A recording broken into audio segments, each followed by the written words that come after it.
Filosofía, aquí y ahora. La sociedad de lo uno es lo más antidemocrático. Estados Unidos es el centro del poder comunicacional. Para crear guerras hay que enloquecer a la población. McCarthy no crea la paranoia, es fruto de la paranoia. La centralidad argumental de 24 horas es una obra maestra del chantaje.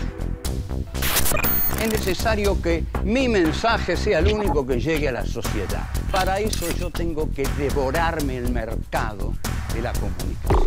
Los oligopolios, a su vez, necesitan del poder comunicacional. Muchas repeticiones hacen una verdad. Crear el miedo en el seno social. No quiero ser pensado, no quiero que me piensen, no quiero ser dominado, manipulado. Quiero pensar mis propias ideas, tomar mis propias decisiones. Filosofía, aquí y ahora. Poder mediático. Complejo militar norteamericano y poder mediático. 1. Legitimación del imperio comunicacional y bélico. En este capítulo 12 vamos a tratar de analizar lo más cuidadosamente posible una dinámica que es compleja y que no está precisamente a favor de la libertad de los hombres, sino que busca legitimar al imperio bélico comunicacional. Vamos a dar dos ejemplos de esta realidad. El caso de la ciudad de Nueva York. Se trata de la ciudad más vigilada del mundo. Allí toma corporalidad la utopía negativa de George Orwell, tal como la planteó en su novela 1984. Una utopía negativa es una utopía que diseña el futuro de modo ultra pesimista, que encuentra en el futuro, que es hacia donde apuntan las utopías, lo negativo, lo peor que va a ocurrir. En Nueva York impera esa lógica que trazó Orwell en su novela, en su célebre novela en 1984. ¿Por qué impera en Nueva York? Porque lo que plantea la novela de Orwell es: te estamos mirando, nos están mirando a todos nosotros. Nos están mirando, pero nos están cuidando. Nos están vigilando, pero nos están cuidando. Son buenos conmigo, con nosotros, con todos nosotros. Es decir, nos vigilan constantemente, pero para cuidarnos, no para otra cosa, para protegernos. Es algo que tenemos que agradecer. No somos libres, porque no tenemos ni siquiera intimidad, pero estamos seguros. Este esquema es un esquema de hierro. Todo avance en el esquema de seguridad es un retroceso en las libertades individuales. En cuanto a la situación de Estados Unidos y de Nueva York, el actor inglés Sacha Baron Cohen hizo una película que se llamó El Dictador. Y en una de sus escenas se presentaba el dictador, viajaba a Estados Unidos, lo recibían muy bien, y él venía a defender las dictaduras. Venía a decir que una dictadura es lo mejor que puede pasarle a una nación.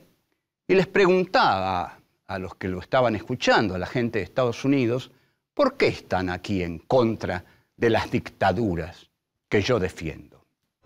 Oh, be quiet. Why are you guys so anti-dictators? Imagine if America was a dictatorship. You could let 1% of the people have all the nation's wealth. You could help your rich friends get richer by cutting their taxes and bailing them out when they gamble and lose. You could ignore the needs of the poor for healthcare and education.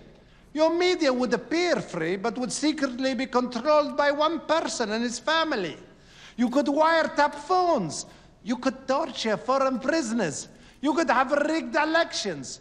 You could lie about why you go to war. You could fill your prisons with one particular racial group, and no one would complain. You could use the media to scare the people into supporting policies that are against their interests. I know this is hard for you Americans to imagine, but please try.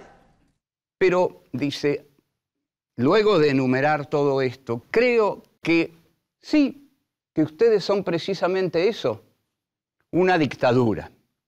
Esto ya es una dictadura. O sea, que lo que hace el dictador es decirles que la dictadura es la mejor forma de gobierno y que en Estados Unidos, aunque ellos creen que no, ya aplican los principios y fundamentos de la dictadura. Volvemos. 2. Coyuntura política del continente americano.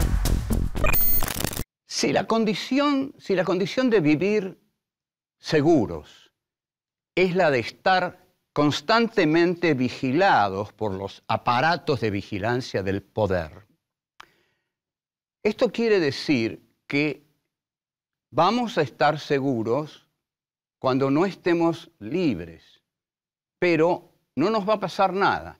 El Estado nos cuida. Es lo que dice el Big Brother, el hermano grande de la novela de Orwell, que pega carteles por todas las ciudades diciendo: el hermano grande os vigila. Big Brother is watching you. El hermano grande os vigila. Estén tranquilos, pero el hermano grande los vigila.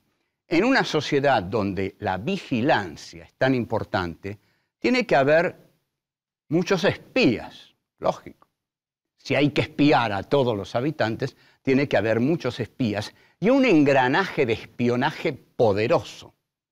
Entonces, pueden ocurrir cosas como Julian Assange. Julian Assange es un personaje que todos conocen, apareció manejando Wikileaks, que era una manera de apropiarse de los secretos del poder para defender la causa de los débiles, de la paz, de los vigilados, de los que perdieron la libertad, aunque prefieren perderla con tal de estar seguros, y cuando se pierde la libertad nunca se está seguro. Ahora se encuentra refugiado en la Embajada de Ecuador. Esto quiere decir que el imperio le tiene mucho miedo. La Embajada de Ecuador en Londres, gran amigo de Estados Unidos. Entonces tenemos que pensar, ¿quién es Julian Assange? ¿Qué significa la presencia de Julian Assange en el mundo de las comunicaciones de hoy? ¿Y qué es Wikileaks? Los primeros informes que saca son unos 400.000 archivos secretos, de los que se desprenden informes sobre la guerra de Irak. Y informes que dicen que en la guerra de Irak hubo, hasta el 2004-2005, más de 109.000 muertos, de los que el 63% son niños. He aquí al imperio en un problema serio. Hay un señor que saca a la luz archivos secretos que dicen estas cosas horribles. Entonces, Estados Unidos, desde la caída de las Torres Gemelas, está en guerra contra el terror, como ellos lo dicen. Esta es la guerra contra el terror. Consecuencia, todo lo que ellos hagan lo van a justificar. Y hablamos acerca de cómo hay un plan para elegir ese lugar como lugar ideal de desembarco del imperio y de sus bases antiterroristas. Ahora bien, el resto de América no se pliega a la guerra contra el terror. No se pliega a la guerra contra el terror. Si los países de Sudamérica se declaran independientes, el imperio los condena y los pone bajo sospecha. Entonces la vigilancia se intensifica. Hay que vigilar al que está bajo sospecha. De ahí que los países con regímenes populistas de América Latina y que incurren en políticas distantes a Estados Unidos, digamos que no creen en el libre mercado, sino que creen más bien en la regulación del Estado para equilibrar la economía, todos esos países están bajo sospecha y están bajo vigilancia, porque trazan sus políticas racionales con modelos redistributivos, además, alejados de las políticas neoliberales, que no son para nada redistributivas, sino que todas tienden a la concentración del capital. Entonces, estos países ya no son llamados ejes del mal, o, digamos, pluralidades del mal, si son más de 3, pero sí caen bajo la sospecha de la vigilancia del hermano grande. El Big Brother nos vigila a los países de América Latina, porque Estados Unidos libra una batalla contra los proyectos populistas en América Latina.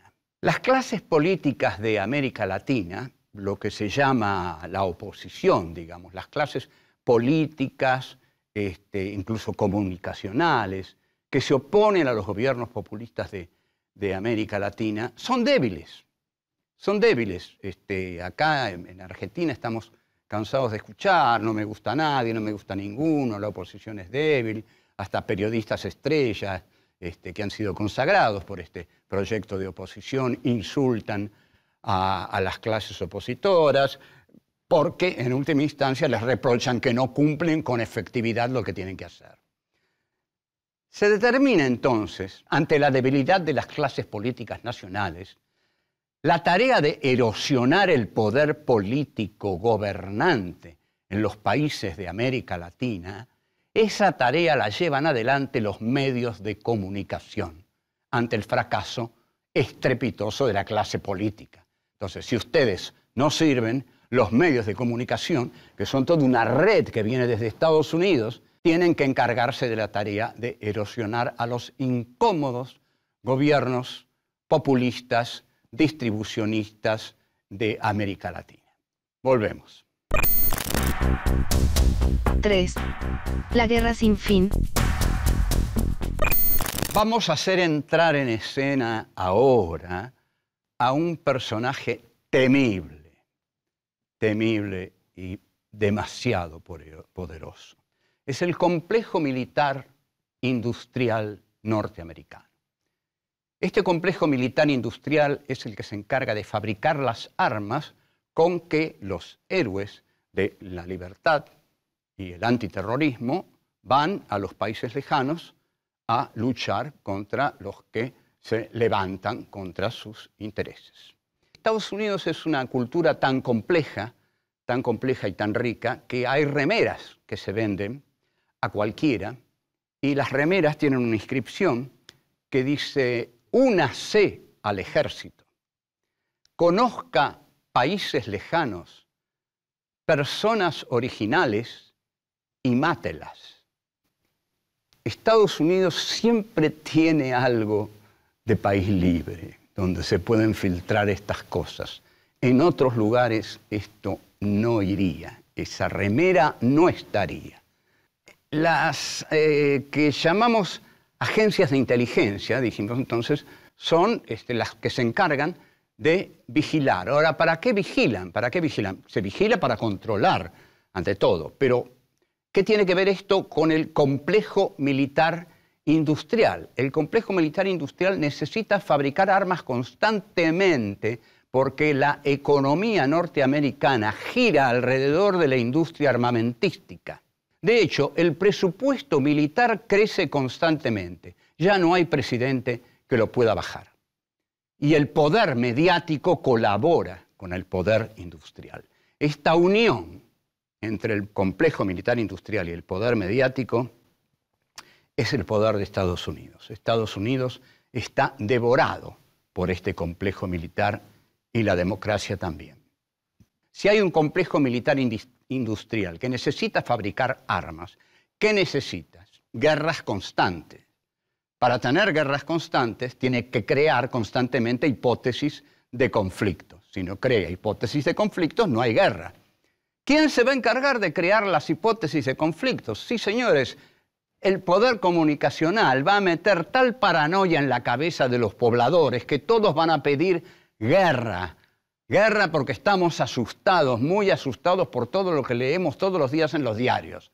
Entonces, el poder del complejo militar industrial le va a decir al poder comunicacional: más paranoia que tenemos más armas que fabricar. Más paranoia que hay que declarar esa guerra rápido. Más paranoia, la gente pide cualquier cosa.